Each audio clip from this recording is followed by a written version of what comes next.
আজকে রান্না করলাম নদীর কাসকিগুড়া মাছের চচ্চড়ি। আমি এখানে একদম ছোট ছোট কাসকিগুড়া মাছ নিয়েছি। মাছগুলো খুব ভালোভাবে বেছে লবণ মাখিয়ে ধুয়ে নিয়েছি।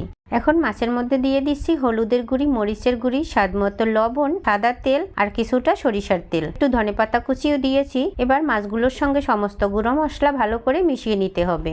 মাছ তো মেখে নিয়েছি, এবার চুলায় একটা সরাসরি কড়াই বসিয়ে পরিমাণ মতো তেল দিয়ে দিলাম। তেল গরম হতেই পেঁয়াজ রসুন কুচি দিয়ে হালকা বাদামি করে ভেজে নিতে হবে। এখানে নিয়েছি অল্প একটু আলু কুচি আর একটু বরবটি কুচি। এরপরে দিয়ে দিলাম স্বাদমতো লবণ, সামান্য একটু হলুদের গুঁড়ি আর কয়েকটা কাঁচা লঙ্কা। এবার সবকিছু মিশিয়ে একটা ঢাকা দিয়ে মিডিয়াম আঁচে সবজিগুলো সেদ্ধ করে নিতে হবে।